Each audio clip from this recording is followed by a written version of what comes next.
While we're still waiting on the news of Jack Drury and how long he's going to be out for, we at least know who his replacement is going to be as the Hurricanes announced that on Wednesday. But also, too, which Hurricanes are going to be representing their countries at the World Juniors.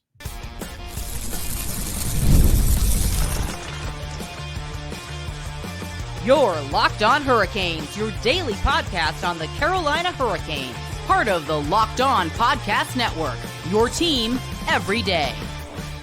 Welcome to a Thursday edition of Locked On Hurricanes, your team every day, part of the Locked On Podcast Network. Thank you to the Everydayer for making this your first listen of the day. 5 days a week, Monday through Friday, talking everything about your Carolina Hurricanes. I'm your host, Zach Martin. I'm the credentialed Carolina Hurricanes beat writer over at the Hockey Arts, also the host of the Surge Cast, which is a weekly Carolina Hurricanes podcast, along with all my duties here at Locked On Hurricanes. Got a Thursday episode that's mainly going to be catching up on all the news that we have missed since the Hurricanes have been playing almost every other day. A lot's been going on. So this is kind of like we're going to catch up on some news that we might have missed throughout the week. But we are going to talk about Tyson Jost as he was called up on Wednesday afternoon, so we know who the replacement going to be is for Jack Drury. It's just how long is he going to be out for, which we're still waiting on. What's that mean for the 2C spot? Is it just Barry Kotkaniemi? Is it going to be someone else? We're definitely going to figure out what that's going to be like.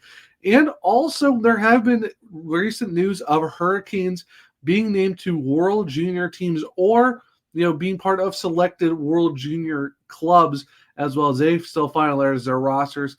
And also talk about Brendan Lemieux for a little bit and what the future looks like for him now since his contract was terminated by the Hurricanes.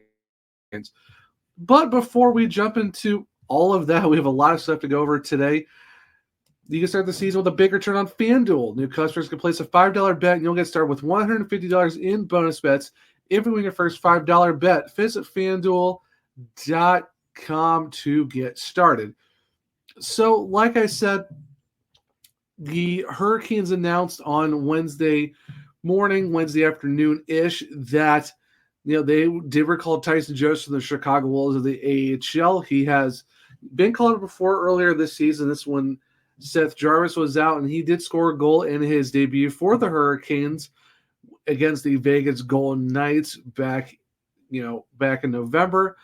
And he, while in the American Hockey League, he does have 4 goals and 9 points in 14 games.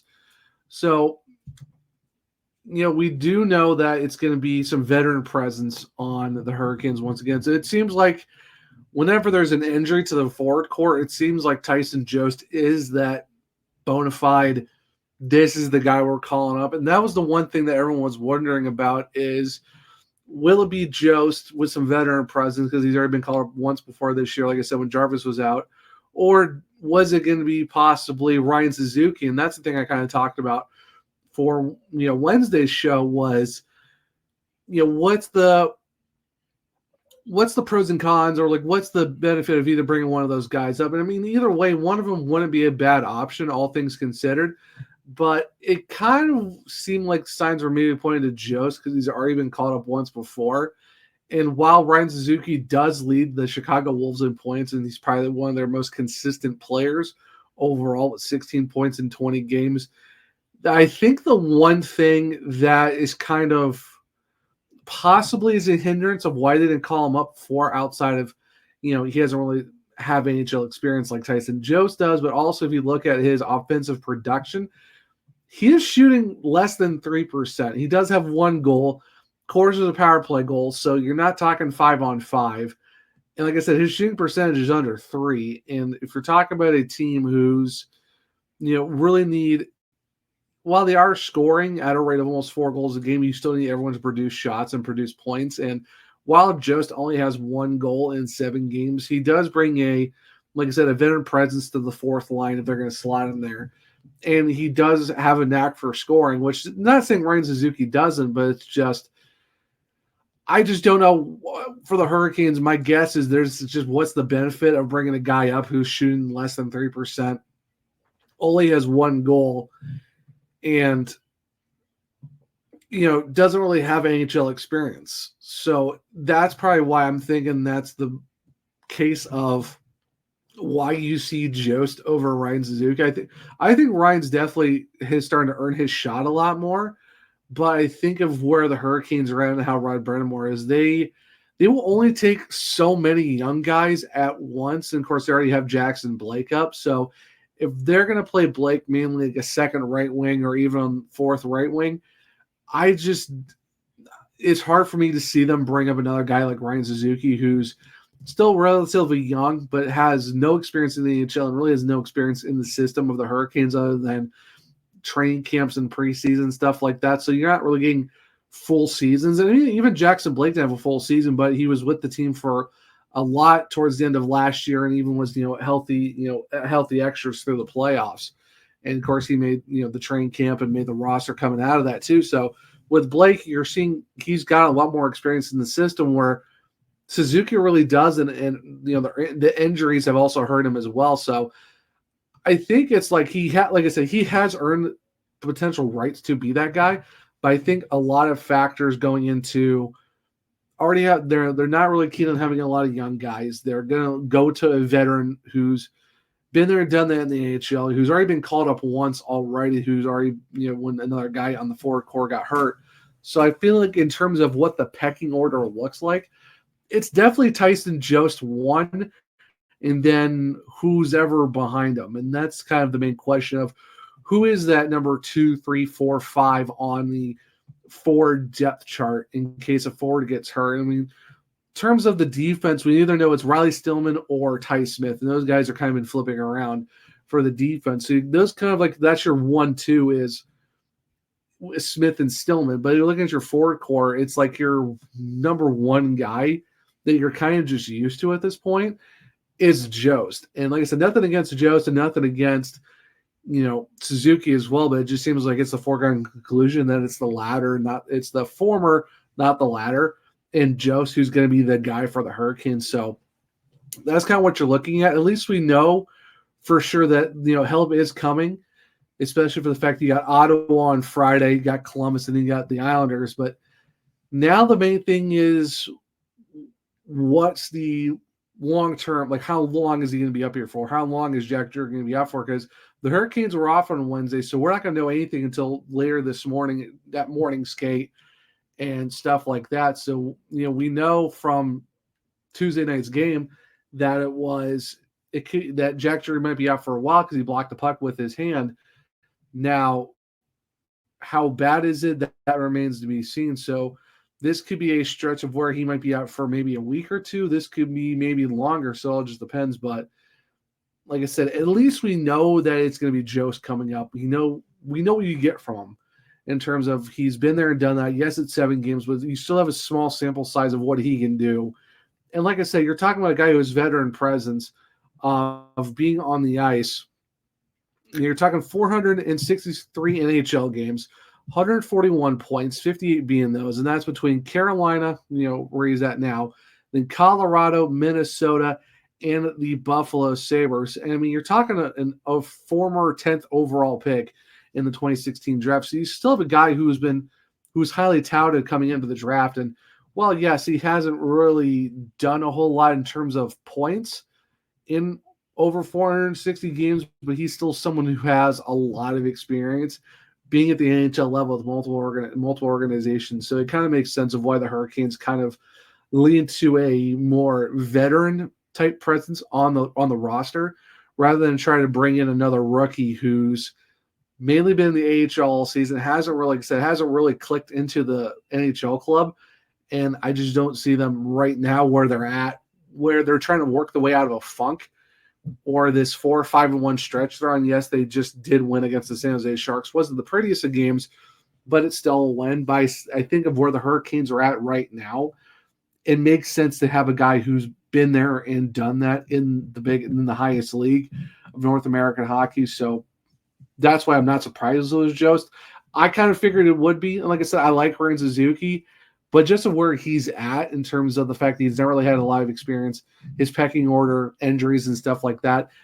And like I said, he's doing great in Chicago, but I just don't think with the shooting percentage and where his overall totals are at, I just didn't see him being that guy for the Hurricanes. And it made sense why it was just because he's already been called up once. So Like I said, at least you know what's going on with that. Tyson Jost is the guy. But now the fact that Jack Drury is out, now the big question is, who's your 2C?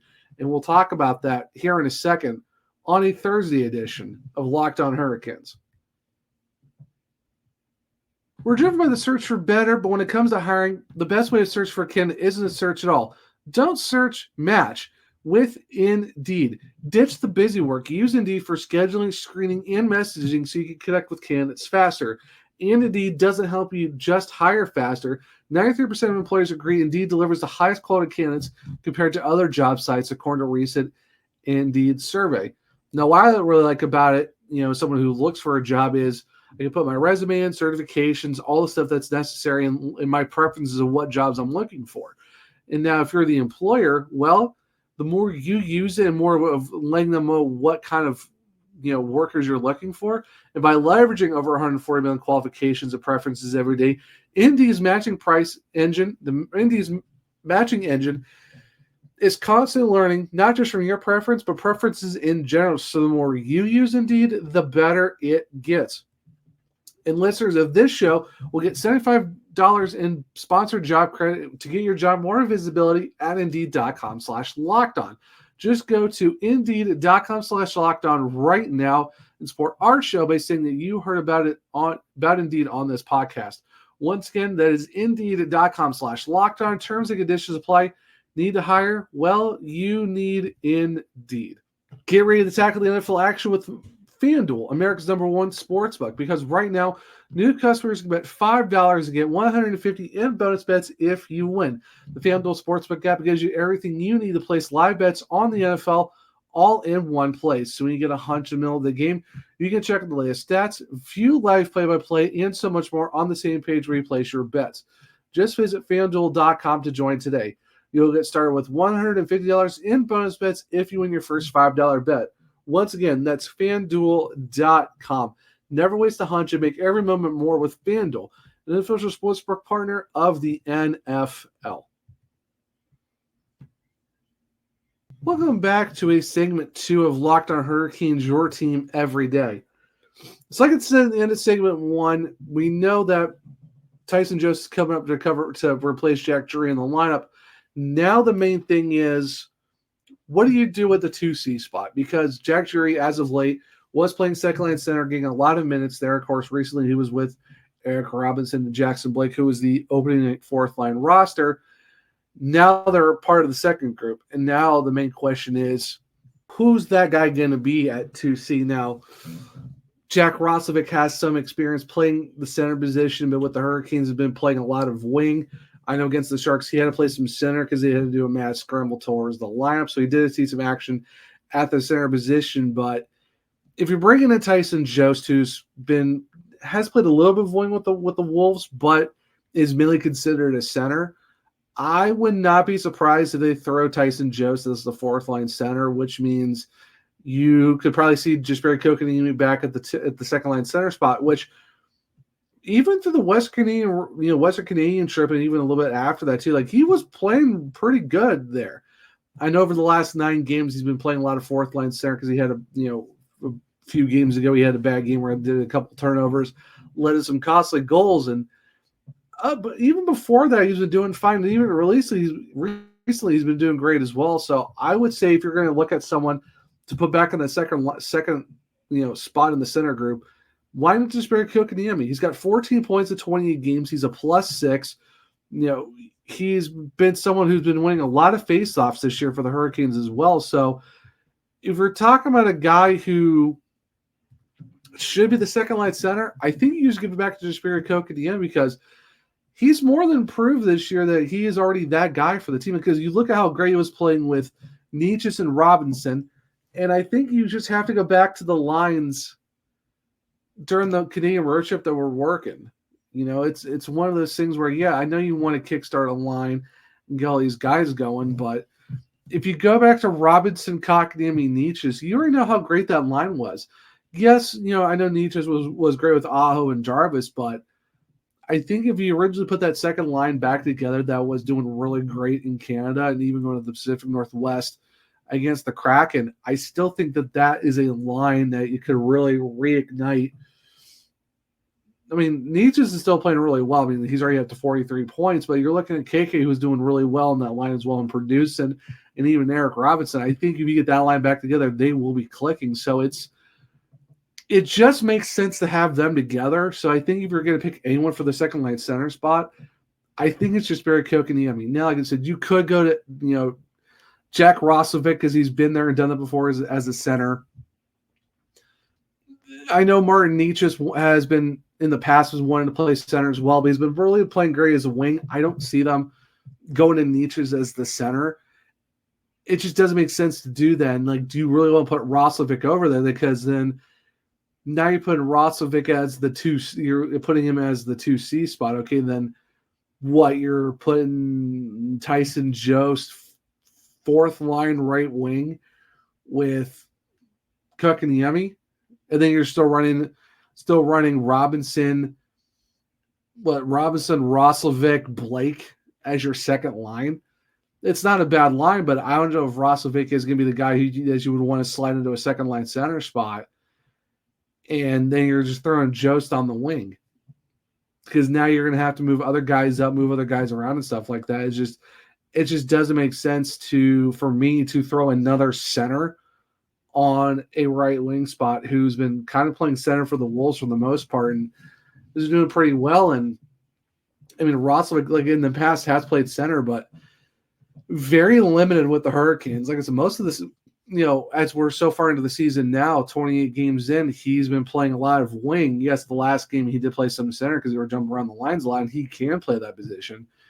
But that has been his primary spot, and I just don't see him being that second-line center that you need right now when you've already had a guy in Kotkaniemi who's done that for the most part this season. So that's why I think it's more of if you want to throw someone there, KK is your guy. Then you just, keep the lines where they're at, and maybe you reunite Nietzsche and Robinson back together with him, or maybe you just keep, Nietzsche's on the top line, then it's Robinson, KK, Blake, which still isn't a bad line either, all things considered. Then you're just going to have Tyson Jost on the fourth line with a William Carrier and Jack Roslovic, which still isn't bad either. So I'm just saying, if you're going to look at the Hurricanes roster, and do you go with the unknown quantity that you haven't really seen yet with the Hurricanes, where he can play center in the past, but he hasn't done it yet this year in Roslovic, or do you go with a guy who's pretty much did it all last season for the most part, and even the start of this season before they started redoing the rosters over the last 9 or so games in Kotkaniemi? I think the latter makes more sense of he's already been there and done that last year and this year with the Hurricanes. And like I said, while his point pace has gone down, his ice time has gone down as well. But if you want to talk about a guy who, played really well, he played great against the Sharks. Like, you would tell his presence was there. So you're going to talk about someone who's made the case to put himself back into the limelight and into all the good graces of Rod Brind'Amour and should be back at the 2C spot. I think that's Kotkaniemi because it just makes sense. He's already been there. He's already done that. You know what you're going to get out of him. Do you really want to – it's like I said, it's just do you want to take that chance with an unknown commodity that you haven't – in the past he's done it, but you haven't seen him do it yet. And I just don't see the Hurricanes willing to take a gamble on that, especially where they're at right now. But, I mean, hey, I could be wrong. They could see a Jack Roslovic as the second-line center, and then it's him, Robinson, and Blake, and then it's a Kotkaniemi, Carrier, Jost fourth line. That's possible too. I guess we'll see on later Thursday morning for a morning skate of where we're at with Rod Brind'Amour on the line. So if you want to look at it, it could be a Jarvis Aho Nietzsche, Robinson, Roslovic, Blake, of course, Martinuk, Stahl, Svechnikov, and then it could be Carrier, Kotkaniemi, Jost. Those could be your lines if they, just run Roslovic as the 2C, keep KK down on the fourth line, and then you're just throwing Jost onto that fourth line spot of where Roslovic used to be before they had to throw him up to the second line center spot. So who really knows? It'll be very interesting to see how that works out, but I guess we'll see. But let me know in the comments below. Who would you rather have at 2C with Jack Drury being out? Would you go with Kotkaniemi because he's already been there before? Or do you just take a flyer on Jack Roslovic since since he has had experience as the second line center spot. I know it's not going to be Nietzsche's because they love where he's at right now on the wing spot. So if you're talking two guys that could potentially be your second line center, it's Kotkaniemi and Roslovic. So let me know what you think in the comments below. Which guy would you rather go with, and who do you think the Hurricanes might go with for morning skate on Thursday? Now, with all the main roster stuff out of the way, it's time to talk about World Juniors, as 3 Hurricanes have been named, or 3 guys in the organization has been named to their respective World Junior teams. And who are those guys and what does that mean moving forward? So stick around. We'll go over that here in a second on a Thursday edition of Locked On Hurricanes. If you love sports, you're going to love Prize Picks, the best place to turn your sports knowledge into real money. Whether it's hockey, football, or any of their favorite sports, Prize Picks makes it easy to get in on the action. Now, with Prize Picks, you can go up to 200 times your money on Prize Picks. You can get $50 instant when you play your first $5 lineup. No need to win. The $50 is guaranteed. Prize Picks also offers fun weekly promotions like Taco Tuesday, where select player projections are discounted up to 25%. This week on Prize Picks, I'm eyeing the hockey board. Do I think that Martin Necas gets 2.5 shots in the next game? Or do I think that maybe Sebastian Aho gets more than 1 assist? Well, it's so simple to make my picks and have fun with friends when potentially cashing out fast. So download the app today and use code LOCKEDONNHL to get $50 instantly after you play your first $5 lineup. That's right, $50 instantly. And you can do that as Prize Picks, where you can run your game. Welcome back to segment 3 of Locked On Hurricanes, your team every day.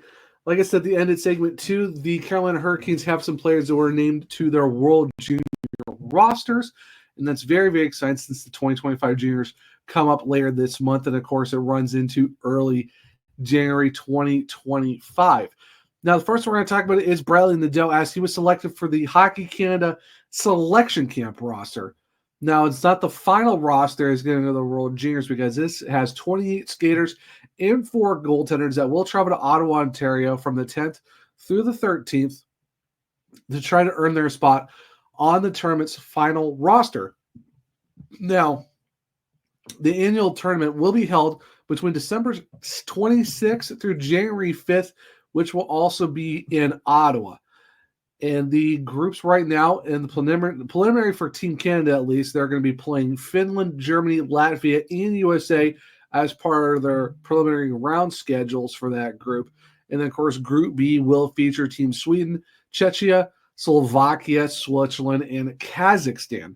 So while Brendan Lemieux has been selected for the camp roster, he still isn't officially with the World Junior teams for Team Canada. So while it's great to get the invitation to go there, he's still not officially on the final World Junior roster yet for Team Canada. But you think of how good Brendan Lemieux has been, especially how he was at the University of Maine.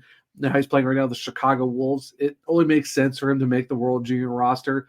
But, I mean, nothing's really guaranteed, but I have a really good feeling that Brendan Lemieux, most likely than not, is going to get named to the Hockey Canada roster.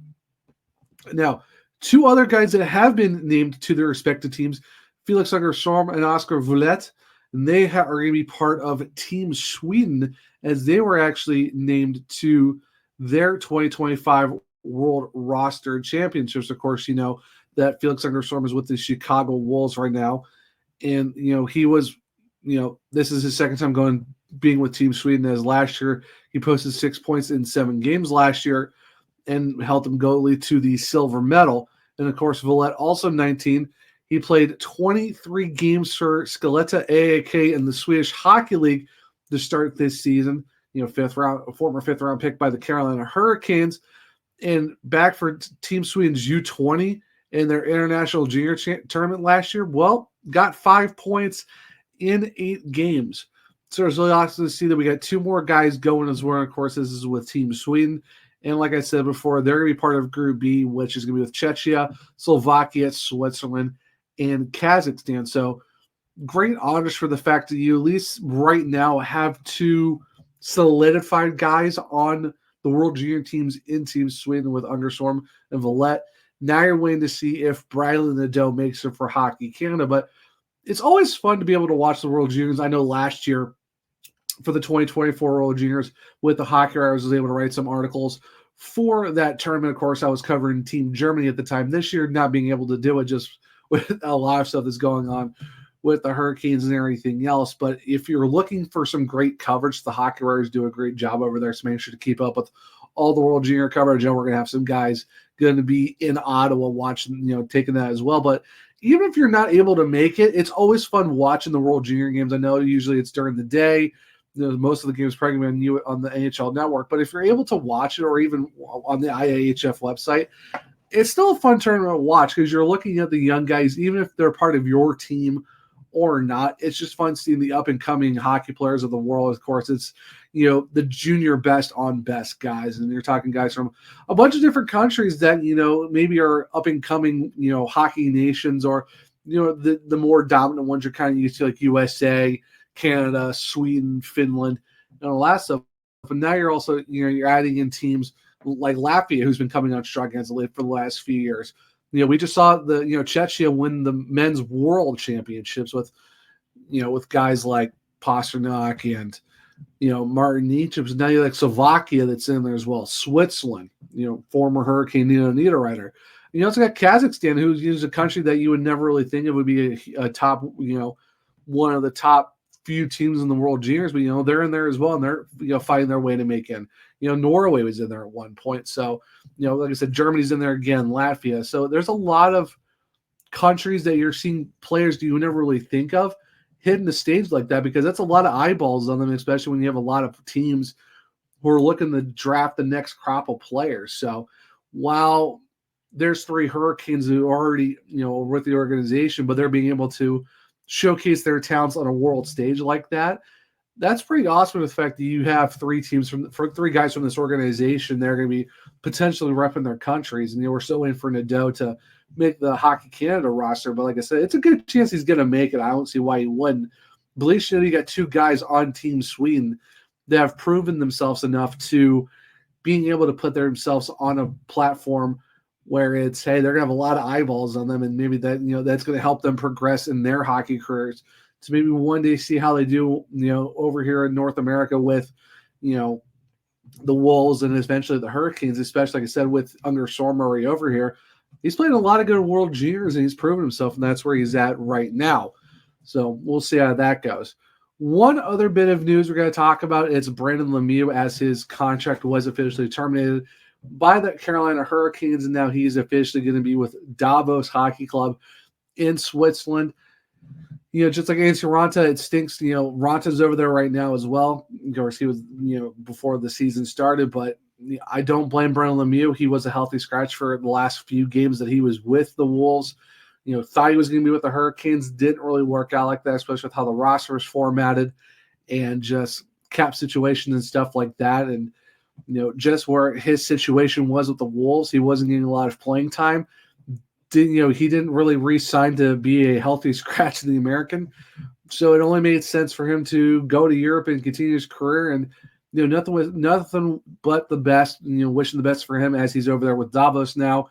And let's see what he can do over there in the Swiss league and stuff like that. So got some, more former Hurricanes going over to the Swiss league. So like I said, wish nothing the best for Lemieux. It's, why he didn't put up a lot of points for the Hurricanes. He did bring a lot of sandpaper. Did bring a lot of why I oughtas in terms of don't mess with my guys. He had some great highlights and some great fights, but, you got to do what you got to do for your hockey career. Can't really blame him a whole lot for wanting to be part of something more than just being a healthy scratch in the American. So it is what it is, but wishing nothing the best for Brendan as he goes over to Switzerland. But guys, like I said, this was a episode that was going to be a lot of catching up on the news. But hey, we were able to get the chance to talk about that. So we talked about Tyson Jost coming up to replace Jack Drury, what's going to happen to the second line center spot, and catching up on the news of the World Juniors and some guys who are moving on to Europe. So it's, one of those episodes was like, hey, we're taking a quick break from a lot of hockey action in terms of what's on the ice to catch up with what's going on off the ice. But Like I said, all that being said, that will wrap up a Thursday episode of Locked on Hurricanes. Thank you for making this your first listen of the day. For your second listen, check out Locked on Fantasy Hockey. Become a hockey fantasy expert and get the edge over your league mates with daily tips from Steal and Flip. Find Locked on Fantasy Hockey on YouTube or wherever you listen to your podcast. And I'm going to keep up with everything that I got going on covering your Carolina Hurricanes. Well, you can check me out on X at OneTrueZach. The podcast is LO_Hurricanes. I'm also on Blue Sky at the Zachary Martin. I do have link trees in both my bios on those platforms. Where you can check out all my articles at the Hockey Writers or just go to thehockeywriters.com. Search for my author page at Zach Martin. You can find all my articles over there. I have been doing a lot of stuff over the last couple weeks, just keeping with everything and anything that's happening with your Carolina Hurricanes. If you want to check out my other podcast, The Surgecast, well, just go into all podcast platforms on YouTube and just look up The Surgecast. You'll find it there pretty easily. For this show, well, Locked on Hurricanes on Spotify, Google, Apple, wherever you listen. Leave a 5-star rating and review, because if you do, I might just read it on the show. On YouTube, Locked on Hurricanes. Subscribe, hit the bell notification so you don't miss a show. Hit the thumbs up button. Let me know if you liked the show as well. Share it with all their Caniacs so they become everydayers just like you. And like I said in the comments, who do you want seeing at the 2C spot with Jack Drury out? Do you want the Kotkaniemi? Do you think it should be Jack Roslovic? Let me know what you think in the comments below. But I hope everyone enjoyed a Thursday episode of Locked on Hurricanes. Hope everyone enjoys their Thursday. And until next time, as always, let's go Canes.